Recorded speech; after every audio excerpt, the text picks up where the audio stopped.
เดือนเมษาเนาะคนลาวก็จะเอาหลังมาสงกรานต์แต่ว่าสอสีก็น่าจะได้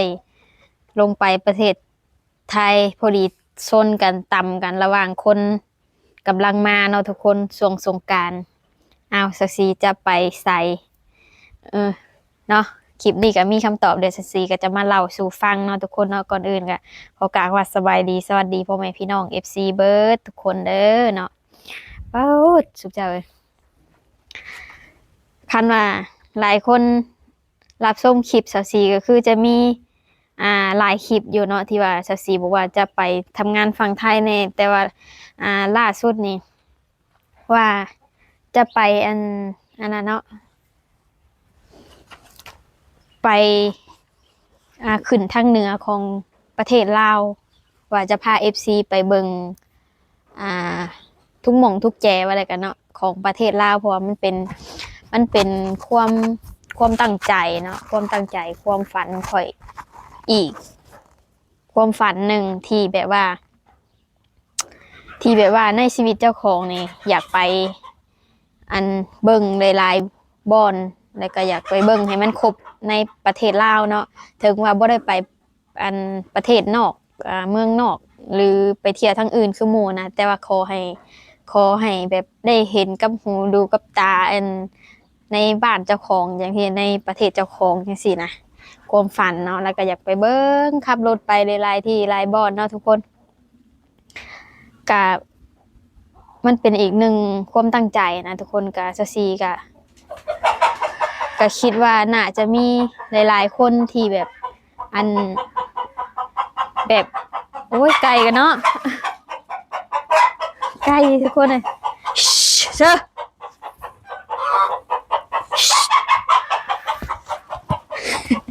ขอโทษขออภัยนะทุกคนเนาะเอาเพราะว่าคือแบบคิดในใจว่าเจ้าของเกิดมาแล้วก็บ่คันแบบได้ไปบัดนี้ก็คือสิแบบคุ้มนั่นแหละจังซี่นะทุกคนเนาะเพราะว่าหลายๆคนก็คือหนึ่งก็คืออยากใช้ชีวิตเนาะแต่ว่าเงินค่ำเฮาก็หาไปนำอยู่เนาะทุกคนบ่แม่นว่าชาวซีนี่บ่แม่นว่าแบบเป็นคนหลินคนกินเป็นคนเที่ยวแล้วเนาะแต่ว่าคล้ายๆอยากไปแบบนี้เนาะโอ้ยไกลนี่เนาะทุกคนเบิ่งเนาะเอาโอ้ยทุกคนขอโทษขออภัยไก่มันลงจากหั่งเนาะทุกคนเนาะคือแบบว่ามันขึ้นไปไข่เนาะทุกคนเนาะแล้วบัดนี้มันก็ปีนลงมาแล้วมันก็ห้องหาตัวผู้นะทุกคนจะอีเนาะ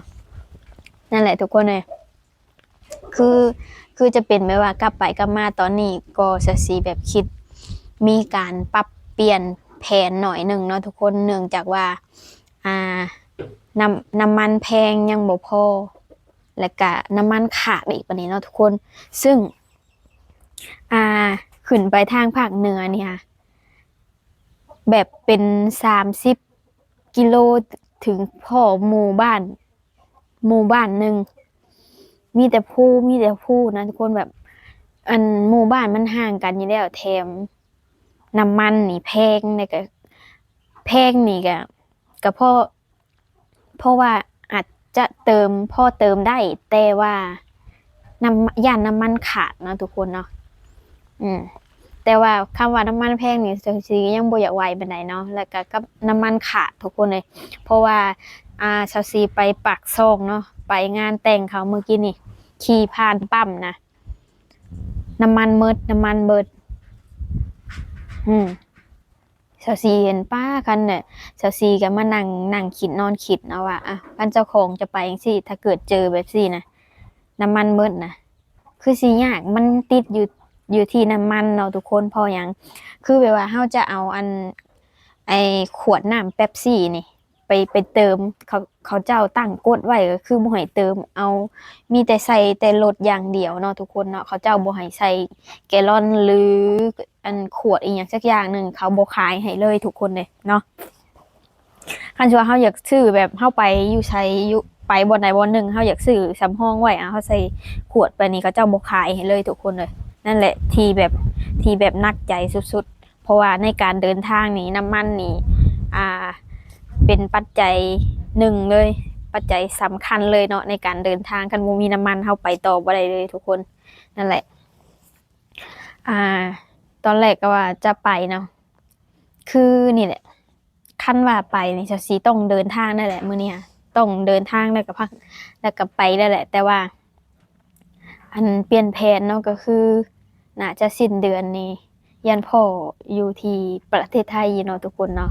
ช่วงนี้เฮาก็อยากเก็บเงินก่อนเนาะเก็บเงินเก็บคำก่อนเพราะว่าอายุก็ยังน้อยยังแข็งแรงเนาะคันแบบเฮาอายุหลายไปกว่านี้โอ้ยอยากเฮ็ดก็บ่มีไผรับดอกทุกคนเนาะแถมบ่มีเพิ่นบ่รับยังบ่พอเฮาก็ยังสิเฮ็ดบ่ไหวอีกเนาะก็เลยแบบก็อยากเฮ็ดอยากหาตอนที่แบบอันนี้แหละทุกคนเลยแต่ว่าบ่แม่นว่าจะสิมาอยู่บ้านบ่แม่นว่าบ่หาเลยทุกคนเลยจะสิหาแล้วเนาะบ่จักปลูกผักบ่จักเลี้ยงไก่บ่จักบางเทื่อมีอีหยังแบบพอรับไปขายก็ไปขายอยู่เนาะแต่ว่าแค่จะสิก็บ่ได้ถ่ายให้เห็นเนาะแต่ว่าผักหญ้าไก่หยังจั่งซี้ก็พอถ่ายให้เห็นอยู่หาอยู่แต่ว่าคือจั่งซี้เว้าแหละเศรษฐกิจบ้านจั่งซี้นี่นะตามที่ทุกคนเห็นนั่นแหละเนาะมันบ่ค่อยดีปานใดเนาะค้าขายอิหยังก็อันคือเฮาก็ค้าขายตามงบตามกำลังที่เฮามีนะทุกคนคันสมมุติว่าเฮาค้าขายจั่งซี้แต่ว่ามันอาจจะพอได้แต่กินเนาะเก็บก็เล็กๆน้อยๆนะทุกคนเอาซื้อนั่นซื้อนี่ก็เบิดคันเฮาจะลงทุนอีหยังสักอย่างหนึ่งนี่เนาะทุกคนเพื่อเฮาจะเก็บได้นี่มันก็ช้าเนาะทุกคนเนาะทั้งอันนี้คันว่าพออยู่พอกินนะสิบ่ปฏิเสธว่ามันพออยู่ได้พอนี่อยู่แต่ว่าคันสิให้เก็บแล้วก็เฮ็ดงานใหญ่เนาะคันสมมุติว่าเฮาอยากได้รถอยากได้บ้านเนาะอยากได้สิ่งของที่มันใหญ่ๆอะนะมันหาน่ะมันยากเผลอๆบ่ได้เลยเนาะทุกคนเนาะแต่ว่าคือหนึ่งทางเลือกที่เลือกไปประเทศไทยก็นี่แหละค่าแรงมันสูงค่าตอบแทนมันดีเนาะคุ้มค่าสำหรับแรงกายแรงใจที่เฮาเฮ็ดงานไปว่าซั่นซะเนาะทุกคนอันนี้ที่ผ่านมาที่จะสีเว้าก็จะสีก็บ่เคยปฏิเสธเนาะว่าการที่ไปทำงานฝั่งไทยเป็นจังใดหั้นนะทุกคนเนาะนั่นแหละว่าคนลาวเฮาก็ลังไปหลายอยู่เนาะหลายสุดๆเลยเกือบครึ่งประเทศก็ว่าได้เนาะทุกคนเนาะบ้านชาวศรีแทบจะมีแต่บ้านเลยเนาะทุกคนเนาะโอ้ยมาสิกินไก่อ้าวนั่งบางเทื่อก็มานั่งเฝ้าไก่น้อยที่เฮาปงอยู่ลุ่มเนาะทุกคนเพราะว่าหมามันมักมากินไก่น้อยเลยทุกคนเนาะก็แบบนั้นแหละทุกคนคลิปนี้ก็สิมาแจ้งเนาะเพราะว่าตอน ตอนแรกชาวศรีมาแจ้ง FC ว่าจะเดินทางเนาะทุกคนเนาะแล้วก็แจ้ง FC ว่านั่นแต่ว่ามันมีการปรับเปลี่ยนแผนหน่อยหนึ่งเนาะทุกคนเบิ่งแล้วก็คือจะบ่รอดเนาะบ่รอดย้อนน้ำมัน เพราะว่าขึ้นไปทางเหนือนี่โอ้โหทุกคนขึ้นไปทางเหนือนี่ยากเลยทุกคนมีแต่ภูกับภูคือชาวศรีเว้าได้กว่าจะพอหมู่บ้านนี่30-40กิโลกว่าจะพอหมู่บ้านเนาะแถมแบบน้ำมันก็มาแพงอีกแถมน้ำมันก็ขาดอีกเฮาย้านไปบ่รอดตัวนี้แหละทุกคนจะสิย้านไปบ่รอดเนาะแต่ว่าแผนเฮานี่ก็คือหนึ่งทางเลือกก็คือประเทศไทยเนาะไปเฮ็ดงานหยังคือมีอ้ายอันหนึ่งที่ว่าเพิ่นมาบ้านนี่แหละเนาะบ้านเจ้าศรีเพิ่นก็เคยมาแวะอันคนพี่คนไทยนี่แหละคนรู้จักเนาะอ้า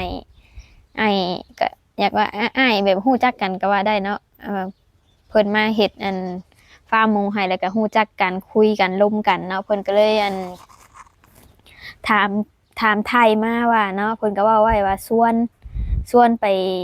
เก็บผลไม้หมากไม้เนาะทุกคนเพราะว่าในช่วงเดือนเมษาเนาะเพราะว่าเขมรเขาเจ้าก็กลับไปเบิดแล้วนะมันก็เลยขาดคนงานเพิ่นก็เลยแบบถามไว้เนาะว่าคันว่างเลยก็ช่วงนี้ลงไปเก็บหมากไม้นำกันเด้อเพิ่นว่าเนาะซะสิก็เลยว่าจะไปคือแบบเป็นงานเหมานะทุกคนเฮ็ด ได้หลายเฮ็ดหน่อยก็ได้หน่อยอยากนอนก็นอนคันเจ้าบ่อยากได้เงินจังซี่นะซาซีว่ามันก็ได้เนาะซาซีก็บ่ได้เกี่ยงงานนะทุกคนเก็บผลไม้ซื่อๆมันบ่เหนือบ้ากว่าแรงคือเพิ่นว่าดอกเนาะงานหยังก็ได้ตักแดดอีหยังนี่ซาซีได้เบิดเนาะซาซีบ่ได้เกี่ยงงานดอกบางคนก็อู้เบิ่งสภาพแล้วคือแบบตัวจริงซาซีเป็นคนตัวเล็กเนาะแบบน้อยๆน้อยบางๆน้อยๆนึงอะนะ นาอยู่เนาะนั่นแหละเพราะว่าบางคนก็เฮ็ดบ่ได้ดอกจริงๆชาซีเฮ็ดได้เบิดได้ทุกคนเลยคืองานที่ชาซีเคยเฮ็ดแบบอันนั้นนี่ก็ขนาดงานล้างรถเนาะอันคาแคร์นี่ชาซีก็ยังเฮ็ดเนาะล้างรถแว็กรถแบบเซ็ตรถแบบดูดฝุ่นนี่นะชาซีก็ยังเฮ็ดทุกคนเลยเนาะซ้ำตากแดดเก็บอันนี้บ่ต้องห่วงเนาะดำแน่ก็สร้างมันขอแค่แบบได้เงินมาก็พอเนาะพออยู่พอกินก็พอเลยทุกคนถ้าว่าดำนี่บ่ย่านแต่บ่มีกินนั่นแหละซะซีนะเนาะได้หมดก็น่าจะอยู่จันทน์บ่ทุกคนจันทบุรีหยังประมาณนี้แหละเนาะเพิ่นก็ชวนไว้เพิ่นก็มาเฮ็ดฟาร์มหมูเนาะให้หมูของซาซีแหละเขาเจ้าเฮ็ดฟาร์มหมู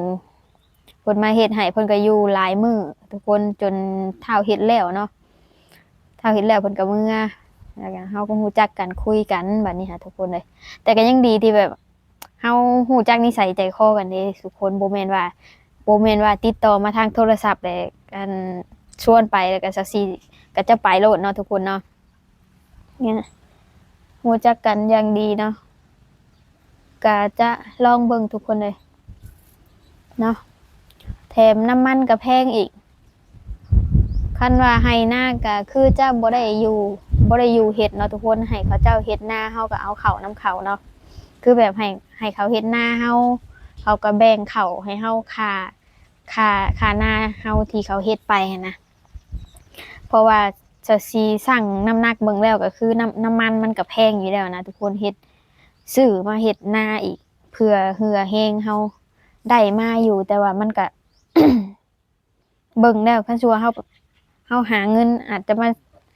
ซื้อกินเฮาก็ได้เก็บเงินจังซี่นะคิดเบิ่งซี่นะเนาะน้ำมันแพงอยู่เฮ็ดก็ได้กินแต่ว่ามันก็บ่ค่อยคุ้มเนาะทุกคนเนาะหาเก็บเงินก่อนเนาะทุกคนเนาะ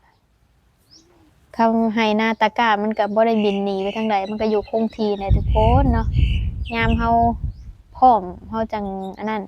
คล้ายๆแบบพร้อมก็คือบั้นปลายชีวิตที่เฮามีเงินเก็บเงินหยังแล้วเนาะทุกคนเนาะอันนี้เฮายังอายุส่ำนี้เฮายังคือเฮามาอยู่เฮายังบืนหาดิ้นรนอยู่เนาะมันก็บ่แม่นเด้ทุกคนคันเฮาได้มาอยู่แล้วก็คืออยู่แบบสบายใจอยู่แบบมีความสุข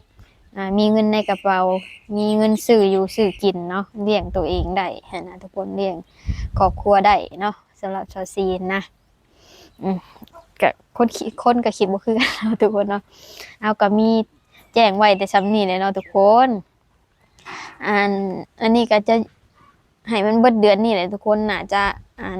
เฮ็ดบุญบั้งไฟเนาะบ้านชาวซีแจ้งข่าวเลยประชาสัมพันธ์เนาะบ้านชาวซีจะมีงานบุญใหญ่งานบุญบั้งไฟเนาะ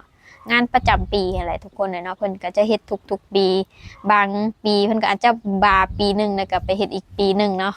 นั่นแหละทุกคนบั้งไฟแสนบั้งไฟล้านคือเพิ่นว่านะแต่ก็บ่เคยเห็นดอกบั้งไฟล้านบั้งไฟอันนั้นเห็นแต่บั้งไฟแบบใหญ่หน่อยๆนึงก็บ่ฮู้ว่าฮอดแสนฮอดล้านบ่เนาะ นั่นแหละแต่ละปีก็แต่ว่าก็น่าจะม่วนอยู่ก็เจ้าก็ซ้อมฟ้อนซ่อนซ้อมเต้นกันไว้อยู่เนาะทุกคนเนาะก็แบบการแสดงเนาะทุกคนเนาะเอาใครอยากมาก็มาเนาะทุกคน แต่ก็เป็นงานแบบ